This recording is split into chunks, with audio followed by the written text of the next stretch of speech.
అవసరమైనటువంటి అనేకమైన లేఖనాలు బైబిల్ గ్రంథములు ఎన్నో ఉన్నాయి. వాటన్నిటిని గురించి మనము చాలా సందర్భాల్లో వివాహాల్లో మనము వినే ఉంటాం.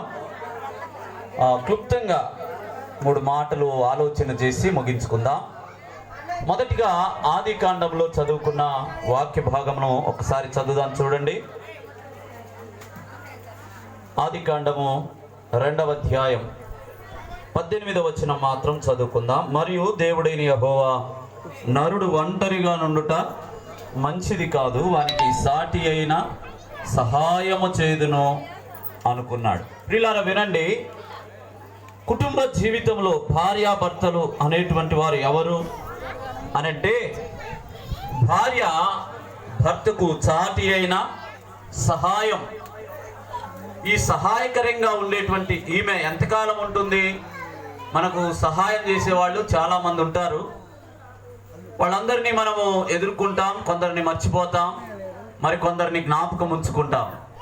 అయితే కుటుంబంలో భార్య యొక్క స్థానం ఎంతో విలువైంది, అది ఎంతో ప్రశస్తమైంది, అది ఎంతో ప్రేమ కలిగింది.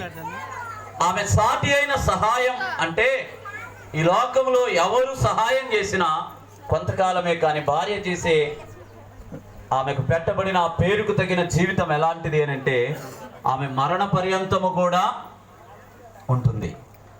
అందుకనే ఆమెకు పెట్టబడినటువంటి ఈ సాటి అయిన సహాయం అనేటువంటి దానిలో మరొక పేరు కూడా దేవుడు పెట్టాడు. 23వ వచనంలో ఏమన్నాడు? ఇది నరునిలో నుండి తీయబడిన కనుక నారి అనబడుతుందట. ఎవరేమే? సహాయము చేసే ఆమె కాదు, ఆమె సాటి అయిన సహాయం మాత్రమే కాదు, కానీ నారి. జీవితంలో సగభాగం కుటుంబములో, కుటుంబ జీవితంలో, పిల్లల విషయంలో, కుటుంబాన్ని కట్టుకొనుటలో ఆమె ఎంతో పాత్ర పోషించవలసి ఉంది. అయితే ప్రాముఖ్యంగా కుటుంబానికి అవసరమైనటువంటి మరికొద్ది నిమిషాల్లో సోనీ అలాగే మహేష్ ఇద్దరు కూడా ఈ ప్రపంచంలో ఒక నూతనమైన కుటుంబ వ్యవస్థలోనికి వారు ప్రవేశపెట్టబడబోతూ ఉన్నారు. ఎఫెసీయులకు రాసిన పత్రికలో మనం చూసినప్పుడు 5వ అధ్యాయం 22వ వచనం నుండి చివరి వరకు చదివాం. అక్కడ ప్రేమను గురించి ఎక్కువగా ప్రస్తావించబడింది. ఎఫెసీలో ఉన్నటువంటి సంఘములో కూడా దేవుడు చూసినప్పుడు ప్రకటన గ్రంథంలో ఒక మాట అన్నాడు, నీకు మొదట నీకుండిన ప్రేమ లేదు అన్నాడు. ఎఫెసీ పత్రిక 1వ అధ్యాయంలో దేవుని ప్రేమ మనల్ని ఏర్పాటు చేసుకుంది. 2వ అధ్యాయంలో దేవుని ప్రేమ మనల్ని ఎన్నుకున్నది. 3వ అధ్యాయంలో దేవుని ప్రేమ మనల్ని కోరుకున్నది. 4వ అధ్యాయంలో దేవుని యొక్క ప్రేమ మనల్ని విడతీయరా అన్నటువంటిది. 5వ అధ్యాయంలో దేవుని ప్రేమ కుటుంబాలతో పెనవేసుకొని ఉండాలి అని దేవుడు కోరుకుంటున్నాడు.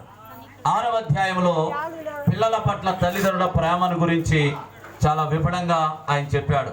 ఫైనల్గా ఇక్కడున్న మహేష్, సోని ఇద్దరు కూడా వారు ఇప్పటిదాకా వేరువేరుగా యవనస్తులుగా వారి తల్లిదండ్రుల కుటుంబాల్లో వారు ఉన్నారు. కానీ ఇక రేపటి నుంచి వారెవరై ఉంటారు?